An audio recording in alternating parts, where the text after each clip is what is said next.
Oh, ngayon nasaan na ba tayo? Eto muna tayo, kay Roque muna tayo. Nangyari nila. Gusto ko rin ng blood bath. Ayan! Gagalit o, tingnan nyo yung pilantik na mukha ni Roque, mga kababayan. Gusto ko din ng bloodbath! Diyos ko, Roque. Ano na nangyari sa buhay mo? Pakinggan nyo po yung sasabihin ni Harry Roque, mga kababayan, ha? Oh. I support her. Dapat talaga. Yan. Sinusuportahan niya daw ho, mga kababayan, yung sinabi ni Inday Sara Duterte na bloodbath. Dadanak ang dugo, maliligo sa dugo. Alam nyo, ewan ko ha, kung meron bang mga advisor si Inday Sara Duterte, BP, eto mga hindi mo pwedeng sabihin to. Eto, pwede mong sabihin to. Eto, masisira ka sa taong bayan yan kapag kaya ng mga sinabi mo. Hindi ko alam kung meron silang ganun. Kasi sa nakikita ko ho, kahit ano na lang lumalabas sa bibig eh. Siguro iniisip nila, kahit naman hindi tayo mag-advisor. Kahit ano lumabas sa bibig ko, kahit na maligo pa sa dugo, dumanak ang dugo, kahit karahasan pa yan, mga kababayan, mga bossing, nandiyan naman ang mga DDS. Patuloy akong susuportahan kasi ang mga DDS mahilig sa karahasan, mahilig sa mga murahan, mahilig sa mga ganyang bagay, brutal. Kaya okay lang. Yun daw po yung sinusuportahan ni Roque. Bakit daw ho? Anak ng tinapa. Nakabuka na naman yung bibig ni Roque dito. Hindi ko sinasadya yan ha. Nakita nyo kapag post ko, isang post lang yon, mga bossing. Roque, sabihin mo na. I support her. Dapat talaga. Dapat talaga. Umagos ang dugo dahil sa kawalangyaan nila. Uy, Diba? Ako nga winawalangyari nila. Gusto ko hindi ka naman winawalang ya. Pinagpapaliwanag ka lang. Binibigyan ka ng panahon, ng oras para ipaliwanag ang iyong sarili. Kaso mas pinili mong tumakbo. Kaso mas pinili niyang tumakas, mga kababayan. Di po ba? 3 puntos ka na-link ka sa Pogo. Tapos pinagpapaliwanag ka, Roque, 65 million ang nakita sa bangko mo. Baka pwedeng ipaliwanag yan kung galing ba yan sa Pogo. Ang ginawa, tumakas yung bakla. Yung si Roque, mga kababayan.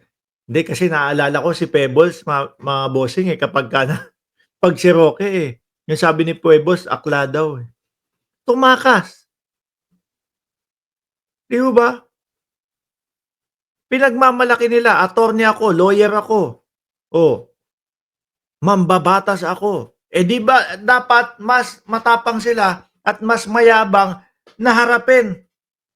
Sabi nga ni Leila de Lima, kung wala kang itinatago, harapin mo.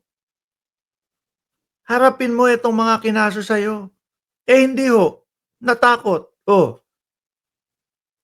Kasi alam naman natin, mga kababayan, di ba Marijo, alam natin na kapag ka ang isang tao may tinatago o hindi masagot-sagot, ang gagawin na lang niyan, tatakas na lang, lalayo na lang. Tapos ano yung sinasabi niya? Humihingi siya ng asylum at ang kanyang idinahilan doon sa Netherlands is ginigipit daw siya ng gobyerno ng Pilipinas. Akala yata niya, mga bossing, mga 1970s, 1980s ngayon. Na tipong mahihirapang maiparating yung sagot ng Pilipinas dito sa Netherlands kasi walang internet, walang mga kung ano-ano. Hindi. Baka isang email lang no? Baka isang email lang ho, mga kababayan, ng gobyerno ng Pilipinas, which is yun na po ang ginagawa ng gobyerno ng Pilipinas. Pinapakita po sa Netherlands, mga kababayan, yung mga katunayan, katibayan, dokumento na si Roque ay hindi ginigipit at binibigyan siya ng maayos na due process. Di po ba? Ano, tuloy mo, Roque? rin ng bloodbath kung nandyan ako. Ako na gusto ko ng bloodbath. Iba yung pitik nung ano. Kung nandyan ako, gusto ko din ng bloodbath. Sabi nung iba, gusto mo daw ng shumod. Ulitin nga natin mga bossing. O Roque, banat ulit. Sabi, Sir Mark, nasa Netherlands pa ba? Si Roque, baka ano na yan. Baka lumabas na yan. Hindi naaantayin yan. No? Kung sakali na wala pang hold departure order kay Roque, baka unahan niya na lumabas sa Netherlands. Kasi alam niya ang kasunod ho, mga kababayan, dahil nga dun sa sumampang kaso niya patungkol po doon sa human trafficking. Ang kasunod niya niyan, makikipag-ugnayan na ang Pilipinas sa Interpol. Baka nga nagbabalot-balot na yan bago lumabas yung hold departure order. Kapag ka na hold departure order, mga kababayan, hindi na makakalabas si Roque doon. Nandun na lang po siya. Ipit na po yan doon, mga kababayan. Mas madali na pong mahuhuli. Roque, isa pa nga. I support her. Dapat talaga. Sabi ni Tay Tigas, fake video niya. I support her! Si Inday daw. I support her. Dapat talaga. Dapat talaga. Umagos ang dugo dahil sa kawalangian nila. Diba? Ako nga Nakita niyo po yung mga pinagsasasabi nilang nila. Pag-agos ng dugo, dadanak ang dugo. Hindi ba kayo nahihiya? Nagsisilbi kayo o ang Vice Presidente nagsisilbi sa bayang Pilipinas tapos pagdanak ng dugo ang maririnig natin. Ako naniniwala ako kailangan itong mga to nung talagang magaling na advisor. Para naman hindi sila ganitong mga magsalita. Nakakahiya po Nakakahiya na po. Mga DDS na lang po, mga boss, chief, amo, sir, ang mga sumusuporta sa ganyang mga salitaan. No?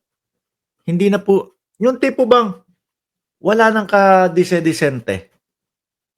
Parang ang Pilipinas mo, pag etong mga to, ang mga pinapakinggan mo, parang wala nang Diyos ang Pilipinas. Parang nagkakagulo na sobra ang Pilipinas.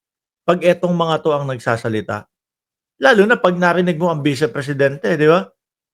Pupugutan ko ng ulo. Gusto kong pugutan ng ulo si Bongbong Marcos kasi hindi binigay yung relos. Huhukayin ko yung bangkay ng tatay nila. Itatapon ko sa West Philippine Sea. Sabi ni Tim Bustamante, ano po ba kulay ng dugo ni Roque? Green. Green. Ay, nako. Nakita nyo, no? Pag narinig mo, Vice Presidente, tapos ang sinasabi, puputulan ko ng ulo, gusto kong putulan ng ulo, yung Pangulo. Parang ang gulo-gulo na sobra ng Pilipinas, Di po ba? Hindi na natin maramdaman na disente pa din ang Pilipinas. Maayos pa din ang Pilipinas. Yung tipong pagka sa kanila, parang tayo-tayo nagigirahan na ho. Di ba? Sila ang sumisira ng imahe ng ating bayan, nakakahiya. Totoo. Boss, matatapang yan, malalakas sila. Ang gusto ng maraming tao, sabi ni Salik Esmaon. Boss, matatapang yan at malalakas sila. Ang gusto ng maraming tao. Hindi din, konti na lang yan. Wala na. Tingnan nyo nga,